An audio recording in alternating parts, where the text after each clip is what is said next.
Today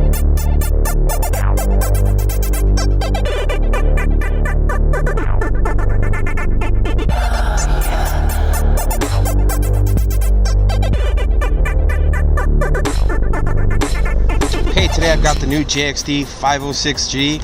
Really excited about this one. I like the build quality of it so far and love the design. Kind of an alien space kind of ship design. Pretty cool. But anyways, we're going to go ahead and turn it on and show you how to get this thing going. So first thing I'm going to do is turn on with a switch right there on the bottom. I usually turn them on right down on the ground. Try to keep the surface pretty flat. Then you're just going to go ahead and turn the transmitter on. And you're going to bind the quad just like that, and you can see we've got some FPV signal there. Hopefully you can see that. I know it's a little bright out. And then we can actually adjust that camera up and down. The one thing I got to say about this tilting, really annoying beeping sound. Don't like that, but anyways, it does do that, so that's pretty cool. You've got two different things here on the top sides. You've got your speeds. You've got 3 rates for this, low, medium, and high. You can flip the quadcopter from this button here and then pressing the direction of where you want to flip. On the left here, you've got a 1-key return. You've got emergency stop. If you want to kill the props, if crash or something happens, you can start and stop the motors this way. You've got headless mode here on the right, camera for photos here, and then video, and then of course you've got all your trim buttons. So let's go ahead and get this thing up and take this thing for a flight. Alright, so let's go ahead and take this thing up for a flight. We're going to go ahead and start the motors and give it some throttle and get this thing up. So it is a little breezy out today, so we'll see if we can fight the wind good with this one. You can see we're already fighting the wind a little bit.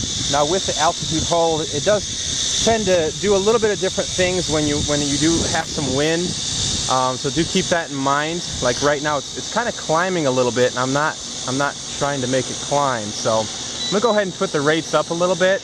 I found that in the low rate, if you got any bit of wind, it kind of wants to do its own thing. So I recommend putting it in the second speed or the higher rate. I don't know if it's just me, but we do have a pretty good breeze right now. Let's see if we can try to trim this out. I think it is pulling a little bit as well. Let's go ahead and trim it up here a little bit.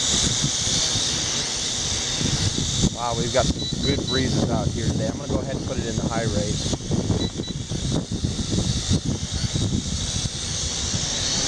So it's pretty quick in high rate. This is in high rate with it being pretty windy out. Decent speed to it. Pitch is pretty nice, pretty quick, like that. See our roll here into the wind, fighting it, but it's getting through. It's doing pretty good. I like it so far. Let's see if we can do, this is in high rate again with a little bit of wind coming from my left. Some really decent funnels considering the wind. I'm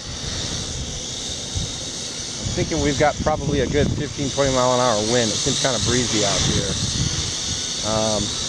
Let's see if we can try to get this thing stable, just to kind of hover. So this is a video quad, so it should be pretty stable. And that wind is really pushing me out. See if we can fight it with some trim. So I'm going to go ahead and start the video, and I'll show you that here in a minute as well. We'll see how that looks.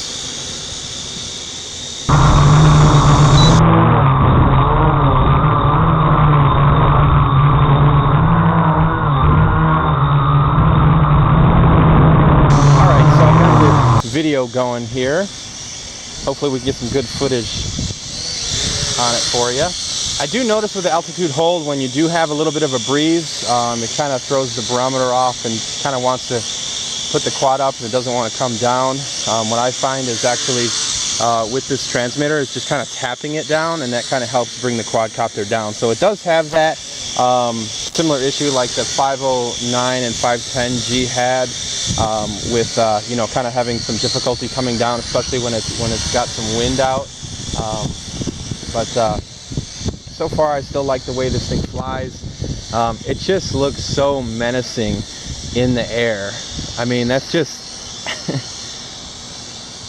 such a cool looking quad. I mean, that's definitely something that you probably freak some people out if you fly this by them. I mean, I don't recommend flying over people, but pretty menacing alien style look. So let's go ahead and get this thing up, and let's see what kind of punch out we got. I don't imagine this to be the quickest quadcopter, as it's not made really for speed per se, it's more for video. So let's go ahead and get this thing up and see how high we can get it without going too far.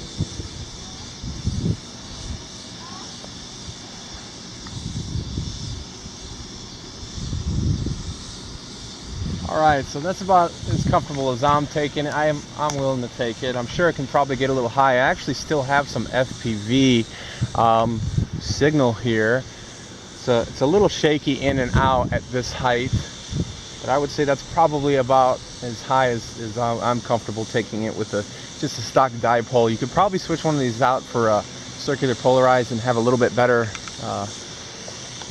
reception with it. But that's pretty decent. I definitely would be able to take it out a little bit further as far as away from me rather than up. I just don't want to lose the signal on it. But I think that's pretty decent for a nice little quadcopter.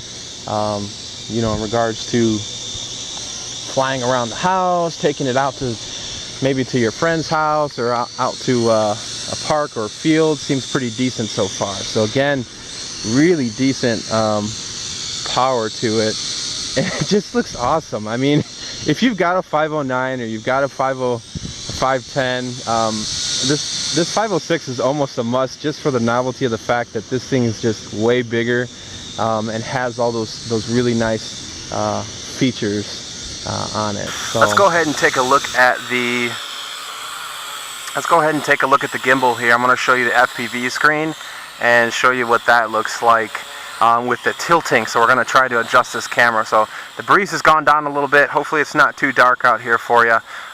We can see this pretty decently, and show you the FPV screen here. So again, that trim tab we're going to hold up, and that's going to bring our camera up or down. So you can see it's slowly moving up, and that looks like that's all the way up here. So let's go ahead and do a little FPV just so you can see what this is like. Pretty decent FPV. The wind is definitely trying to take it a little bit here. And I do notice a little bit of interference. Nothing that's too crazy. A little bit of static when you do adjust that camera. So let's go ahead and tilt that camera, and I'll show you that here. And let's do a little bit of a recording of that too, so you can see how much that camera can tilt. So it's all the way up. Let's go ahead and hit the video, and let's go ahead and record. And with it recording, looks like I think I noticed a little bit more interference with it recording. I don't know if it's just me. No, I think it might have just been me. Alright, so let's go ahead and show the camera being tilted. So we're going to go down. Got that annoying beeping sound, but nonetheless, you can tilt down. So, and that looks like that is all the way down. So can't really tell where I'm going here except for the markings on the grass. But there I am. Hopefully that'll show up on the footage there. Pretty cool. And then let's go ahead and just pan up. See how that gimbal pans up. So pretty decent. Hopefully we get a good idea here of what the stabilization is like with the isolator on this camera. I think it's going to help quite a bit with the jello. I don't see any of it on the FPV screen like you could with the 509 and the 510. Seems pretty decent. The wind's died down, so let's see if we can get some smooth photos here just to kind of show off some of that, and I'll add the clips in if it looks good. But pretty decent FPV. You know, I probably wouldn't go too far with something like this. You know, it's more of a toy just to kind of get your feet wet in FPV, but still have some decent functionality wise, you know, flying around your house, checking stuff out. you know, pretty cool. So I like the FPV. Go ahead and put it in low rate, see how that is here, since it is calmed down quite a bit, the wind. So not too bad. It's not getting affected too bad there. I think that little bit of wind really makes a big difference. So actually might not be too bad. Let's go ahead and put it in the seconds rate here.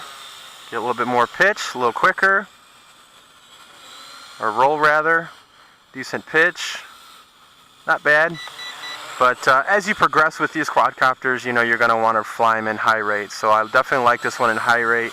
It's pretty sporty for being as big of a quad as it is. So just check this thing out, whip by a little bit. It gets moving. It's not bad at all. Yeah, I love the design of this thing.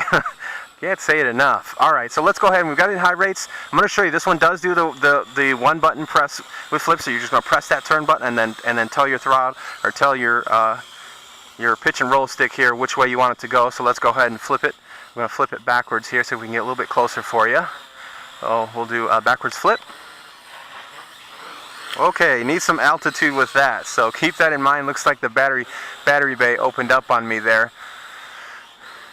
So let's go ahead and flip it again.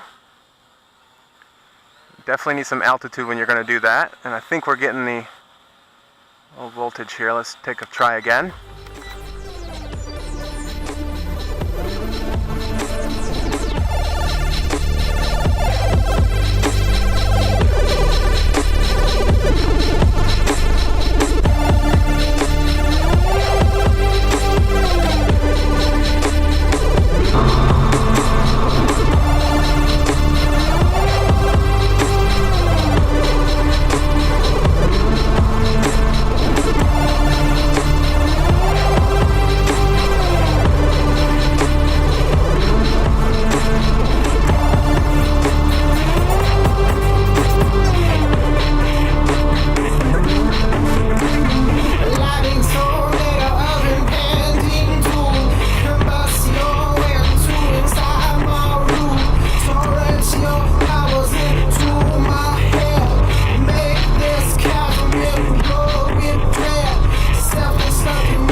Alright, so this is going to be my conclusion about the JXD 506G.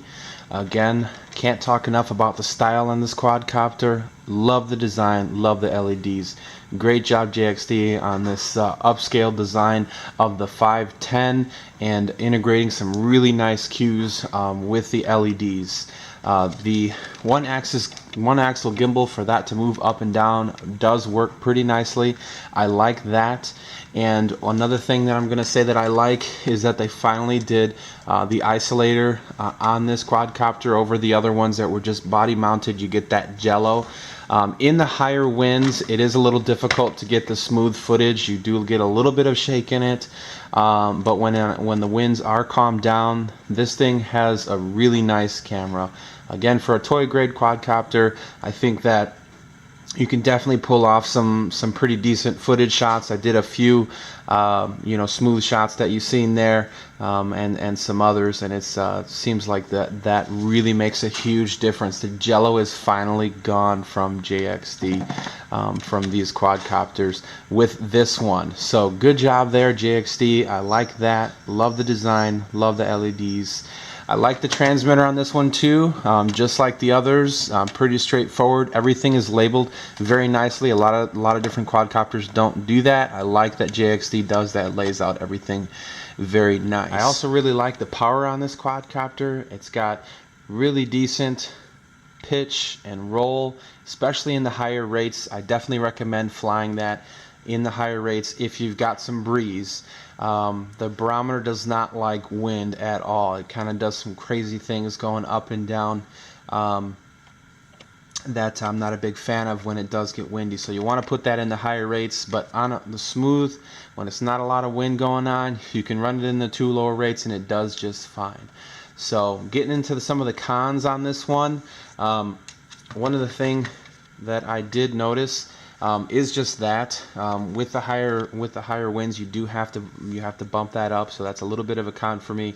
The quadcopter, just like the other JXDs, tends to want to just keep going about its way and not wanting to come down. You kind of have to force it down. I find that tapping onto that throttle stick down helps bring it down if it's the barometer's kind of getting thrown off by the wind. So the altitude hold is not completely perfected with this one. It does have those flaws like the other JXDs, the 509 and the 510.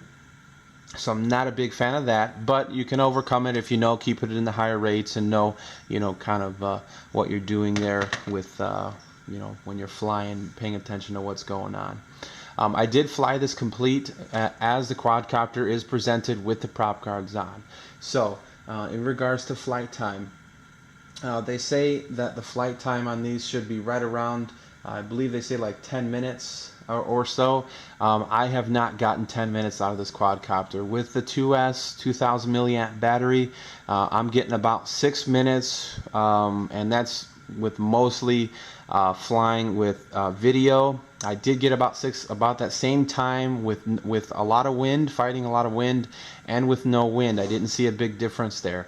And it does not like flips, at least not towards the end of the life. If you're going to do some flips, probably want to do those at the beginning of flying, because if you do it towards the end, it drains the battery. It seems like when I did the flips with there, and we could see I only did a few flips, it just completely drained the battery. So it takes a lot of effort for this one to do flips, and you want to make sure that you've got some altitude on that. So really get it up a little bit before you do those flips, but be prepared. Your flight time is going to be reduced dramatically because of that. So I would recommend, not running these prop guards if you don't have to.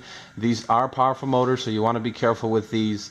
They do spin pretty quick, but I would probably run without the prop guards. That might help a little bit with some of the flight time. I don't know exactly how much. I couldn't imagine it could change it a ton.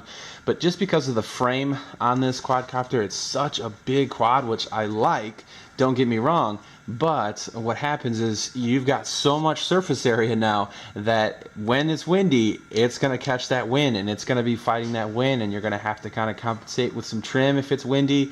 If it's not windy, not a big deal. But if you get a little bit of wind, you do feel it with this one.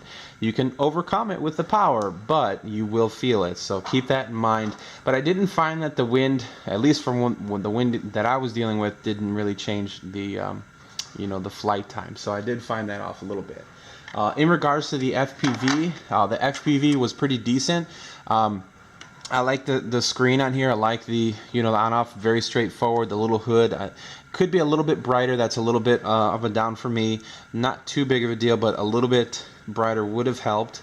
Another thing with the FPV is that they do state that you can have the FPV distance for about 50 meters. You could probably, in the right situation, if you get some straight lines and stuff, you could probably do about 50 meters. It gets a little chopped up. I say at about 100 feet. 50 meters, I think, is 100.5 feet or so. But about 100 feet is probably about my limit with the FPV. Flying wise, I haven't tested the complete length. They do say that it'll fly anywhere from 100 to 300 meters. If it's anything like the old ones, I would imagine at least a couple hundred feet, you should be okay. But obviously do that line of sight. Don't do that via FPV, because you don't want that to drop out on you and then lose it. So again, about under 100 feet on the FPV. I wouldn't go too much further, 50 to 100 feet, and then on the distance. you know, I'm just not one to test the limits and lose the quad, especially with the altitude hold. So but nonetheless, the FPV does work, and it is pretty decent, especially if you want to get some nice shots. The camera tilting works nicely. I do like that. Speaking of the battery, another little con I don't like this charger, at least not for this quadcopter. I've had this one on some other products, some WL Toys XK. This charger seems to be kind of the go-to charger for all the manufacturers. I don't know if they're all under one umbrella at one point or what, but I don't like this charger for this battery, and I'll tell you why. Because you really don't know, you know, your level. It's supposed to turn off that LED when it is completely charged, that red LED. The battery sat on here for about, I want to say at least a couple hours, and that LED never turned off. Normally, you know, the battery chargers are usually about an hour or so, depending on the milliamp. I do, you know, it's a 2000 milliamps, so it might be a little bit more, but it seemed like it just kept wanting to go. When I got the battery on my normal charger, my more of a hobby grade style charger, where you can actually use the balance and the negative and positive leads to read everything, you know, it did say that the battery was completely full and I couldn't add any more to it. So not a big fan of that, because you can't monitor it, and it seemed like it took a really long time. The website says that you can charge it about an hour. I'm guessing more about an hour and a half to 2 hours on charge, maybe even longer. I'm not sure, because it kept wanting to charge. Whereas opposed to the hybrid grade style charger that I've got, you know, doing a full balance charge, mind you, a balance charge was probably about an hour and 10 minutes, and then just a normal charge was slightly under an hour, probably about you know, probably about 50 minutes or so, just a straight charge. So it does take a little bit of time with that 2000 milliamp battery. So those things are a little bit of a con for me. Altitude hold can be a little bit finicky. The balance charger, not my favorite. I mean, you can use it if you have nothing else, but keep an eye on that if you are going to use it. And you know, I probably would say at least at about an hour and a half or 2 hours, just cut it. You know, I wouldn't keep charging it. I'd hate to keep you know, overcharging your LiPo and ruining the LiPo. I recommend flying without the prop guards, like I said. But I have to say, the build quality on this, I had a couple of sketchy situations where I was doing some things I shouldn't have been doing. I had ran out of a battery and rebound the battery. I unplugged it and plugged it back. You should never do that, but I wanted to do it because I wanted to try to get a couple flips in. And when I took it up, the quadcopter just kept going and wouldn't come back down. I could not get it to come back down, and I had to use the urgent stop function. Killed it and dropped it all the way to the ground. It was a good distance up, and this thing came straight down, so it had some good balance. You could hear the landing legs just stretching as it bounced and hit the ground, and it bounced and flipped, and I picked it up. Everything was perfect, and this was a really good height on there that it did fall. So you'll see that in the video, but you've seen that in the video actually. But I like the build quality. I love the legs on this thing. You know, if it does for some reason fall or crash, I think that it would hold up pretty well. I definitely give that an A+ for that. A couple different things though, like I said, not completely perfect, but it's a toy quadcopter. It's not a $200, $300, $400 quadcopter. It's around $100, so can't complain too much because of the size of the quadcopter that you're getting. You know, I do keep all that in mind, but not perfect by any means, but it is fun and I like the style of it. I did also try V headless mode. That does work pretty well, you know, with basically any orientation that you have it, no matter what. From your original takeoff point, even if you have it backwards, if you press forward, it will go forward. If you press backwards, it will go backwards towards you. Sideways, same thing. So the headless mode does work. And the one key return, I am not a huge fan of that, but it does kind of give it the general direction back to where you took off with the one key return. That is okay. Not really ones that I really use a ton with the one key return or the headless mode, but you do have those functions if you're starting off and, you know, trying to get used to orientation. Do I think this is a good one for a beginner? I think so, yes. If you've got big enough space, keep it in low rates with no wind, you can definitely get an idea. The altitude hold helps make this an easy flyer. But if you get on some windy days, I would say no, because you really have to know how to get this quadcopter down, not want to freak out in certain situations, because it can be a little finicky if it's windy out. That barometer kind of does another thing that I noticed when these motors are going on a flat surface and you give it different pitch and roll and some turn, this body has a lot of flex to it, so this quad will actually bend those props a little bit. It'll kind of, or the arms rather, it'll kind of twist. This frame is not completely rigid. It's got a lot of play to it. I don't think that's a negative thing, because when it's in the air, I don't think it's going to be twisting and turning that much to really be of any concern. But it does twist, and it's got some play to it. But I like that because in a crash, instead of hard plastic and it's snapping, it's going to have a little bit of play and hopefully not completely fall apart. Those are a couple things that I like. Again, I like this quadcopter, love the design. A couple of things they could improve on, but again, it's a toy grade quadcopter, so keep those things in mind on any of these that you buy. Under $100, they're never completely perfect, at least none that I've come across yet. But I do want to say thanks again to GearBest for sending this one out to me. If you guys like this video, please give me a thumbs up. If you have any questions about anything, I'll try to answer them. Leave it in the comments below, and please subscribe to my channel. I'll have some more quadcopter reviews and some unboxings coming up in the future as well. And we'll see you on the next one. Thanks again for watching.